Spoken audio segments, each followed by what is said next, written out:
نبی علیہ الصلوۃ والسلام صفونه برابر کړو پدې کې چې کله ټول صحابه کرام په صفونو باندې شول نبی علیہ الصلوۃ والسلام ابو بکر صدیق رضی الله تعالی عنہ د لاس نونیو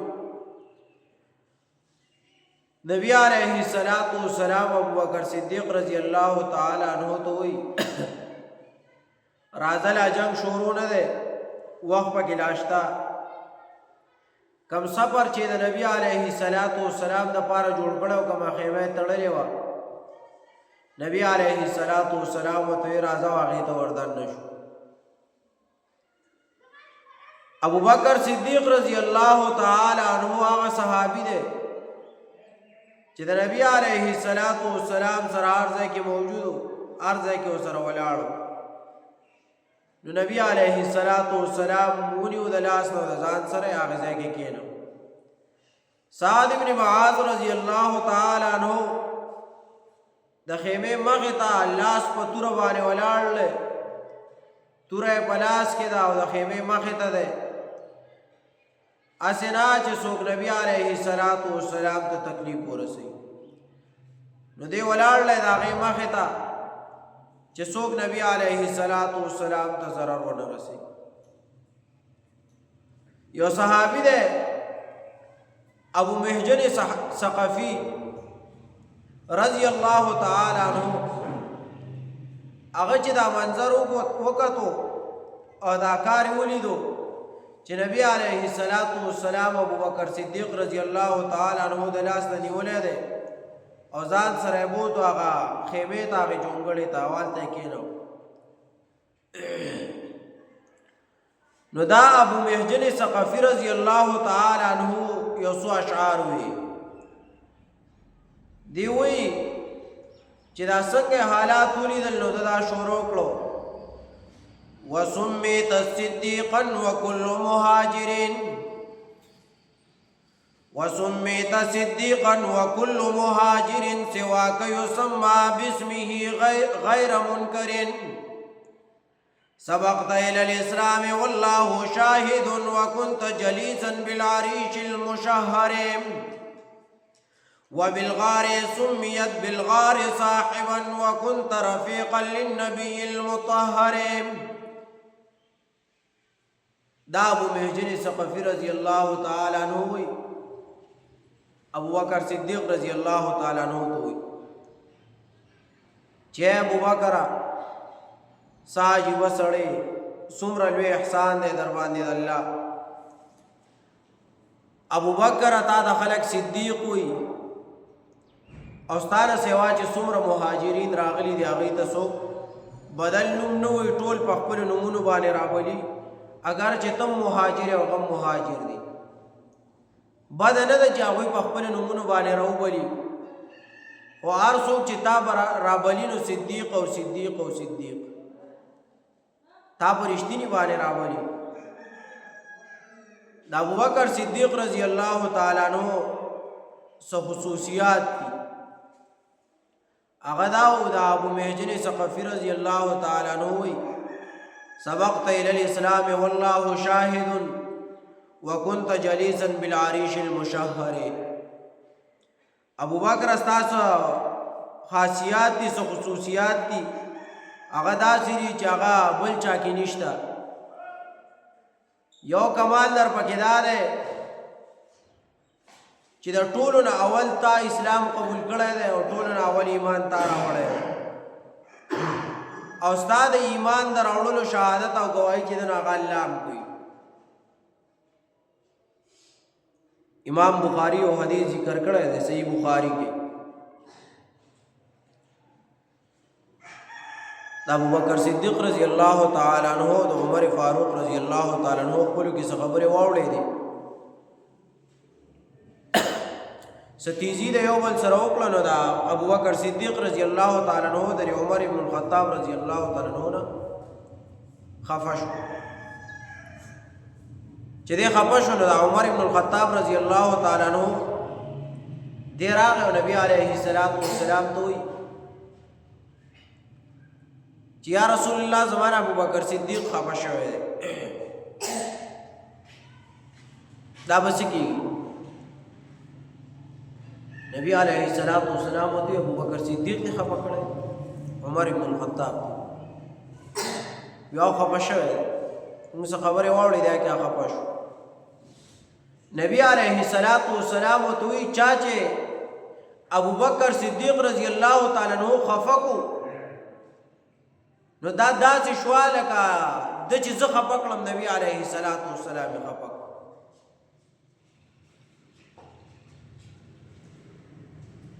د هغې وجه دا ده چې زه به ګرځېدم او ما به اعلان کوم چې لا اله الا الله، دا ووایه تاسو به کامیاب شئ، نو تاسو ټولو به ما ته وایي چې دې دروغ وایي. او دا یو ابو بکر صدیق رضی الله تعالی عنہ چې ما ووایي چې لا اله الا الله، نو د ډایرک په ما باندې ایمان راوړي. د به کې چوچرانې دي کړي، خوا دې خوا نه کړي، تپوس یې نه دی کړی چې څنګه پیغمبر یې، معجزه نه ده غوښتې، دلیل نه دی غوښتی، خو ډایرک ایمان راوړي. نو تاسو هغه ته نه رسئ کو چا ابو بکر صدیق رضی الله تعالی عنہ خفه کو، نو داسې ده لکه زه چې خفه کړم. ابو بکر صدیق رضی اللہ تعالی عنہ دا هغه صحابي و چې نبی علیہ الصلوۃ والسلام وی چې دا جمعه جوړیږي، نو هر یو صحابي وی چې زما کور ته بدینه دروازه راځي، کړکۍ په زما کور ته راځي. نبی علیہ الصلوۃ والسلام اعلان وکړ چې جمعه په بعد چا کور ته کړکۍ ورنځي، دروازه بلې. یو دا ابو بکر صدیق ته چې ابو بکر صدیق رضی الله تعالی عنہ کور ته یو دروازه یو کړکۍ زی، او دا ابو بکر صدیق رضی الله تعالی عنہ باغ دروازه او پای کړکۍ باندې جمعه ته راځي. دین دا پته لګی چې ابو بکر صدیق رضی الله تعالی عنہ ډیر لوی مقام دی اسلام کې. بلدار چې دا ابو بکر صدیق رضی الله تعالی عنہ د ایمان دراوړلو د اسلام د قبولولو گواہی الله کړی ده. ځکه هو ابو محجن ثقفي وی کنه وبالغار اذ سميت بالغار صاحبا وكنت رفيقا للنبي المطهر. ابو بکر صدیق رضی الله تعالی عنہ تو تا شخصیت چې ته غار سور کې د نبی علیه الصلاۃ والسلام ملګری وي، او تا ته قران کریم چې دنه دا نبی علیه الصلاۃ والسلام ملګری ویلې ده. لکه سورہ توبہ آیات 40 کې الله وی اذ هما فی الغار اذ یقول لصاحبه لا تحزن ان الله معنا. ستا سره غار کې ملګری و، کله چې دا دواړو نبی علیه الصلاۃ والسلام او بکر صدیق رضی الله تعالی عنہ بغار کې، کله چې الله نبی خپل ملګری او صحابي ته وي مغم جان کېږه مخه پکېږه، یقینا الله تعالی زموږ سره دی. دا غي نه معلومیږي چې دا ابو بکر صدیق رضی الله تعالی عنہ. علماء لیکلي دي چې یو سړی را پاسي او د بل صحابي د صحابیت نه انکار وکړي او دا وایي چې دی صحابي نه دی. مثلا یاد یو کس را پاسي دو او دای وایي چې پلان کې صحابي نه دی، دا غره صحابیت نه انکار وکړي. نو علماء لیکي چې دغه سړی بدعتي دی، فاسق فاجر دی، گمراه دی. خدا خبره یاد کا چا چې د ابو بکر صدیق رضی الله تعالی عنہ د صحابیت نه انکار وکړ، دا سړی یقیني کافر دی، دی مبتدی گمراه نه دی. ځکه د ابو بکر صدیق رضی الله تعالی عنہ صحابیت چې دی هغه قران کریم ذکر کړی دی، او د نور صحابو صحابیت قران کریم نه دی ذکر کړی، احادیث ذکر. نو چې د نور صحابو د صحابیت نه انکار وکړي، سړی گمراه فاسق فاجر مبتدع ګرځي. او چې د ابو بکر صدیق رضی الله تعالی عنہ د صحابیت نه انکار وکړي، نو سړی یقیني کافر ګرځي. سورہ توبہ آیات 40 اذ هما فی الغار اذ یقول لصاحبه لا تحزن ان الله معنا. د دې د لاندې ټول مفسرین لیکلي دي چې لصاحبه نه مراد چې د ابو بکر صدیق رضی الله تعالی عنہ، او دا ټول علماء په دې باندې اجماع، د ټول امت په دې باندې اجماع چې د نه مراد ابو بکر صدیق رضی الله تعالی عنہ. نو د ابوبکر صدیق رضی الله تعالی عنہ د صحابیت نه انکار کول دا یقیني کفر دی.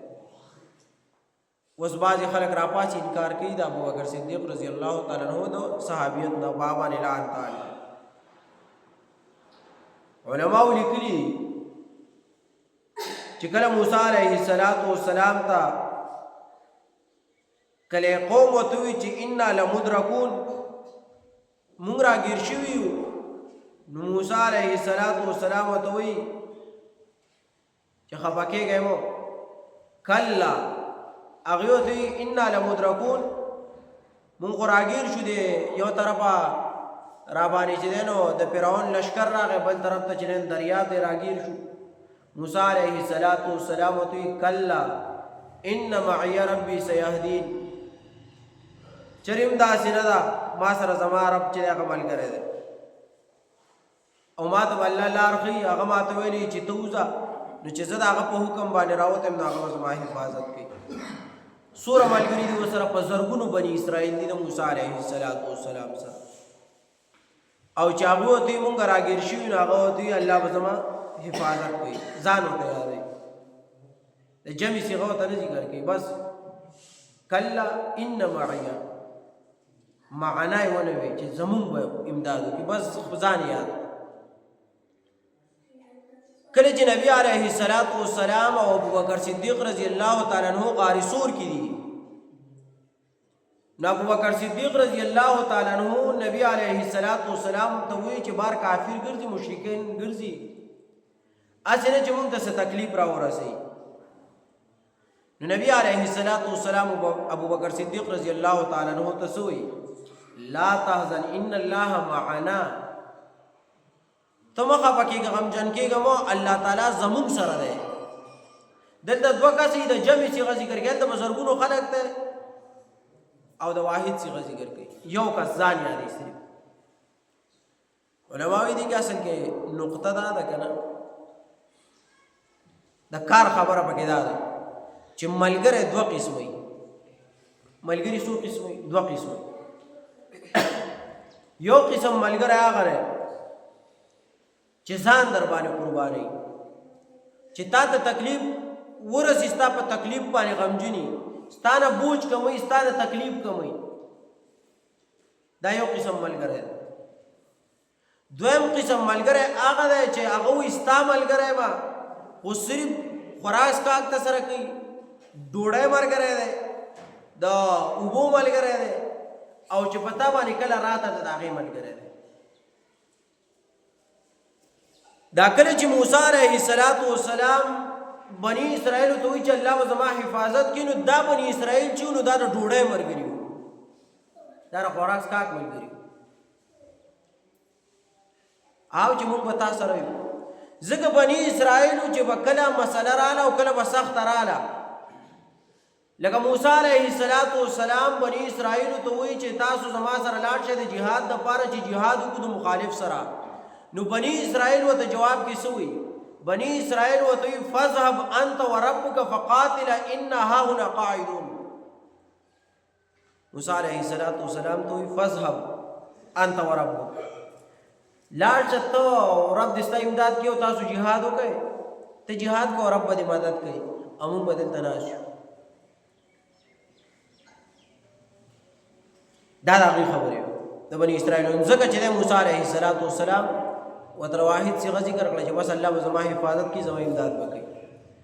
کله چې نبی علیه السلام جهاد دپاره ځي، صحابه کرام پاسي، صحابه کرام ورته وایي یا رسول الله امضي لما امر الله، یا رسول الله امضي لما امر الله فنحن معك. نبی علیه السلام ته وایي یا رسول الله ته هغه څه کوه په هغې طرف باندې ده چې الله راته وایي، چې الله راته څه وایي بس هغه کوه، موږ تا سره یو. داسې نه چې موږ به دلته هاهنا قاعدون، موږ به دلته ناست یو، ته زه په مخه دې کوم. نو موسی علیه السلام چې جهاد دپاره ځي، نو هغوی ورته وایي تاسو لاړ شئ جنګ کوئ تا او رب دی، او موږ به دلته ناست یو. نبی علیه السلام سره چې صحابه کرام ځي، نو هغوی ورته وایي چې الله راته څه حکم کوي هغه کوه، موږ ستا ملګري یو. ستانه به مخکې روان یو، ستا حفاظت به کوو، ستانه وروسته به هم روان یو، حفاظت به کوو، ستانه ښي طرف ته او ګس طرف ته به هم روان یو، حفاظت به کوو. او چې الله تا ته څه حکم کوي نو هغه کوه. او چې مونږ تر څو پورې شهیدان شوي نه یو او یا هم بل وجلی نه یو، چې مونږ شهیدان شوي نه یو تر هغې پورې به تا باندې ګزار نه کېږي. دوی چې جنگ بدر ته لاړو صفونه برابر دي، جنگ دپاره ودرېږي، صحابه کرام ولاړ دي. دې کافرو سره دا یاره ده چې دا څومره خلک راغلی، جنگ دپاره د مسلمانان څومره راغلي. نو دوی یو کس ولېږو د کافرو د خپلې ډلې نه، عمیر ابن وهب الجمحي، دی ولېږو ته لاړ شه او معلومات وکړه چې د مسلمانان جنگ دپاره څومره خلک راغلی.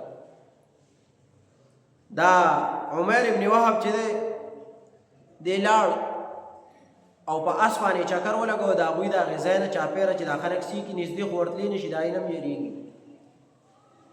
چاپېره وګرځېدو، واپس راغی، خپلو کسانو ته وایي چې ما چکر ووهو خو نږدې خو ورنرلم، شمارلې مې نه دي، خو زما د اندازې مطابق 300 کسان څه کم او یا لږ سیوا دي.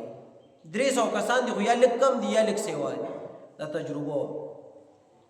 ځکه صحابه کرام په بدر کې چې دی 313 وو، 314 او دی چې واپس راغی چې چکر یې ولګو واپس راغی نو 300 کسان دي خو یا لږ کم دي یا لږ سیوا دي. دی ورته وایي ښه. بیا ورته دی وایي که خفه کېږې نه، زه یو چکر لګوم، د دې پته نه لګي دا 300 خو په دې مخامخ په سټیج باندې راځي، په میدان باندې راځي، خو پته نه لګي چې د دې شاته د دې د حفاظت لپاره نور خلک ناست دي او که نه. نو دی دته وایي لاړ شه. د په آس باندې بیا لرې لرې پورې چکر ولګو او علاقه یې سي کړه، واپس راغی، کسان ته یې چې نه بس هم دغه 300 کم او بیش کسان دي، سیوا نشته، حفاظت لپاره څوک نشته. دی چې واپس راغی، دی چې حالات ولیدو چې مسلمانان دوره په جوش او جذبه کې راغلي دي چې جنګ کوي، نو دا عمیر ابن وهب الجمحي چې نو دی د خپلو ملګرو له پیغام ورکوي چې د دې مسلمانانو سره ګوره جنګ کول پکار نه دي، ځکه دوی چې راغلي دي لږ کسان دي، خو یا به موږ وجني یا به راباندې ځان وجني. نو که موږ دوی ووجل نو زموږ په لاړو نوم نه کېږي، ځکه 300 کسان دي، نو وایي به چې تاسو خو روغه مکه تللي وای، نو څه وشو که 300 کسان ووجل، نو نوم هم پرې نه کېږي، هسې سره جنګ کوو. او بل دا دی که جنګ ورسره وکړو وی وجنو، دا چې دي د مدینې نه چې کوم دا مهاجر راغلي، د مکې نه چې مدینې ته مهاجر شوي، نو دا خو زموږ د ماما زامن دي، ترور راوړي، ماما راوړي خلک دی، ماماګان دي دا خلک، نو دا که موږ دوی ووجل نو موږ پرې کمزوري کېږو. بله دا ده که موږ دوی راولګېدل او موږ یې ووجلو، نو چې واپس دې څه کسان لاړ شي به چې تاسو خو ډېر بې غیرته وای، 300 کسانو تاسو روغ لشکر تلي وای وجلی، نو پر دې جنګ کې زموږ ګوره څه فایده نشته. نو چې فایده نشته لحاظه جنګ نه کوو. دې کې چې دی نو په دې کې عتبه شیبه دې ټولو چې دی مشورې وکړې چې دا جنګ نه کوو، خو د دوی یو مشر و چې هغه له لقب ورکړی و، ډېر ښکلی لقب و چې هغه ابوجهل